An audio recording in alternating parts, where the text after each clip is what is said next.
ខ្ញុំធ្លាប់អង្គុយនៅតក់ធ្វើការសម្លឹងមើលបញ្ជីកិច្ចការដែលខ្ញុំទើបតែធ្វើរួចរាល់កាហ្វេនៅក្នុងដៃក៏នៅតែក្តៅអ៊ុនប៉ុន្តែមិនដឹងជាយ៉ាងម៉េចខ្ញុំបែរជាមានអារម្មណ៍ថាដូចជាខ្វះអ្វីម្យ៉ាងខ្ញុំមានអ្វីគ្រប់យ៉ាងដែលគេតែងតែនិយាយថាបើមានរបស់ទាំងនេះហើយនឹងមានក្តីសុខប៉ុន្តែក្នុងចិត្តខ្ញុំបែរជាមានអារម្មណ៍ខុសឆ្គងទៅវិញដូចជាខ្លួនឯងកំពុងបរាជ័យព្រោះតែខ្ញុំមិនបានដើរញញឹមបិទមាត់មិនចិត្តរាល់ថ្ងៃខ្ញុំតែងតែសួរខ្លួនឯងថាតើខ្ញុំមានបញ្ហាអីហេតុអ្វីបានជាខ្ញុំមិនសប្បាយចិត្តដូចជារឿងពិតគឺបែបនេះការព្យាយាមចង់តែមានក្តីសុខនឹងហើយដែលកំពុងធ្វើឲ្យអ្នករស់នៅទាំងវេទនា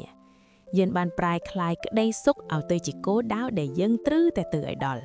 ដូចជាការប្រឡងយកលេខ1អញ្ចឹងប៉ុន្តែអ្នកកាន់តែដេញតាមវាកាន់តែរត់គេចថ្ងៃនេះខ្ញុំចង់បង្ហាញអ្នកពីមូលហេតុដែលអ្នកគួរឈប់ដេញតាមក្តីសុខហើយងាកមកស្វែងរកអ្វីផ្សេងជំនួសវិញវាគឺជាការផ្លាស់ប្ដូរការគិតដែលនឹងផ្ដល់ឲ្យអ្នកនូវសន្តិភាពផ្លូវចិត្តពិតប្រាកដដំបូងយើងត្រូវទទួលស្គាល់ថាក្តីសុខគឺជាគោលដៅដ៏អាក្រក់បំផុតព្រោះវាគ្រាន់តែជាអារម្មណ៍វាមិនមែនជាស្ថានភាពរស់នៅរហូតនោះទេវាមិនខុសអីពីការព្យាយាមចាប់ខ្យល់ដាក់ក្នុងដបនោះទេអារម្មណ៍ត្រូវបានបង្កើតមកឲ្យកើតឡើងហើយក៏រលត់ទៅវិញវាដូចជាធាតុអាកាសអញ្ចឹងពេលខ្លះមេឃស្រឡះពេលខ្លះមេឃភ្លៀងបើគោលដៅរបស់អ្នកគឺចង់ឲ្យមេឃស្រឡះរហូតអ្នកនឹងខូចចិត្តស្លាប់ហើយតែពេលមេឃស្រទុំម្ដងអ្នកមិនមែនជាមនុស្សមានបញ្ហាផ្លូវចិត្តទេពេលដែលអ្នកមានអារម្មណ៍ធម្មតាឬមានអារម្មណ៍មិនសូវល្អអ្នកគ្រាន់តែជាមនុស្សធម្មតាម្នាក់ប៉ុណ្ណោះ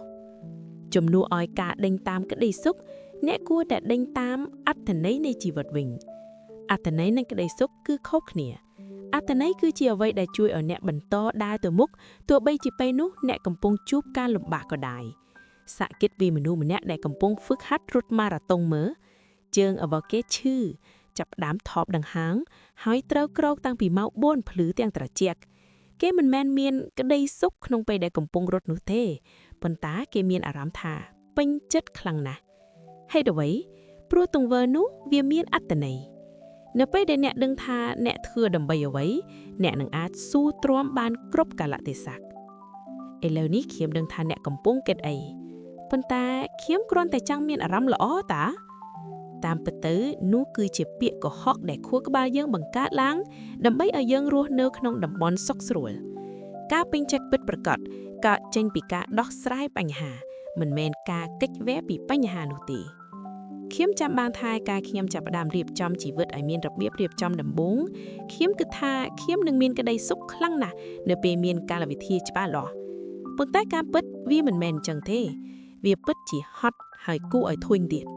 ខ្ញុំមិនបានមានក្តីសុខរាល់ថ្ងៃក្នុងពេលដែលកំពុងហ្វឹកហាត់វិន័យនោះទេប៉ុន្តែនៅចុងថ្ងៃនីមួយៗខ្ញុំមានមោទកភាពចំពោះខ្លួនឯងដែលអារម្មណ៍ក្តីសុខធម្មតាមិនអាចផ្ដល់ឲ្យខ្ញុំបាននោះក៏ព្រោះតែខ្ញុំកំពុងសាងអ្វីដែលពិតប្រាកដ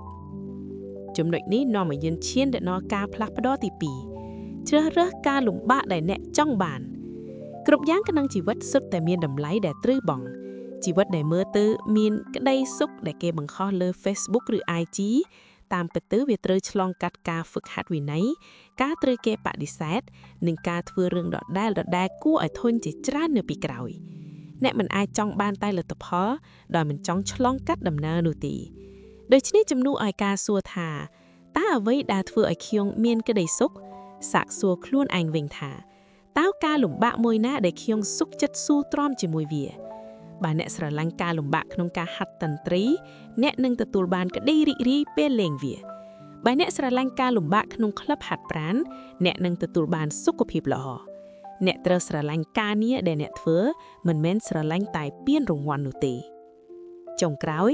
ឈប់យកពិភពខាងក្នុងដ៏រញ៉េរញ៉ៃរបស់អ្នកទៅប្រៀបធៀបជាមួយនឹងពិភពខាងក្រៅដែលគេបានរៀបចំយ៉ាងស្អាតរបស់មនុស្សដទៃទៀតអ្នកកំពុងយកការពិតដែលមិនទាន់បានកែច្នៃរបស់អ្នកទៅប្រៀបធៀបជាមួយនឹងរូបភាពដែលគេជ្រើសរើសយកតែចំណុចល្អមកបង្ហាញមិនប្លែកទេដែលអ្នកមានអារម្មណ៍ថាខ្លួនឯងបរាជ័យនៅក្នុងការស្វែងរកក្តីសុខប៉ុន្តែអត្ថកំបាំងគឺថានឹងមានអ្នកណាម្នាក់ដែលមានក្តីសុខរហូតទេមនុស្សដែលមើលទៅរឹងមាំជាងគេគឺជាមនុស្សដែលទទួលស្គាល់ថាជីវិត គឺតែងតែមានការលំបាកហើយពួកគេក៏ឈប់តតាំងជាមួយនឹងការពិតមួយនេះដូច្នេះនេះគឺជាអ្វីដែលខ្ញុំចង់ឲ្យអ្នកសាក់លបងនៅថ្ងៃនេះឈប់សួរខ្លួនឯងថាតើថ្ងៃនេះខ្ញុំមានក្តីសុខដែរឬទេឈប់ទៅផ្ទុយទៅវិញសាក់សួរថាតើថ្ងៃនេះខ្ញុំបានធ្វើអ្វីខ្លះដែលមានប្រយោជន៍ឬថ្ងៃនេះខ្ញុំបានរៀនអ្វីខ្លះនៅពេលដែលអ្នកផ្ដោតទៅលើការធ្វើខ្លួនឲ្យមានប្រយោជន៍និងរស់នៅជាមួយបច្ចុប្បន្នភាពក្តីសុខវានឹងលួចចូលក្នុងចិត្តរបស់អ្នកដោយខ្លួនឯងនៅពេលដែលអ្នកមិនបានដេញតាមវាបើអ្នកហត់នឿយនឹងសម្ពាធដែលបង្ខំឲ្យខ្លួនឯងត្រូវតែវិជ្ជមានរហូតជួយប្រាប់ខ្ញុំនៅខាងមិនផងប្រាប់ខ្ញុំពីកិច្ចការមួយដែលអ្នកកំពុងធ្វើ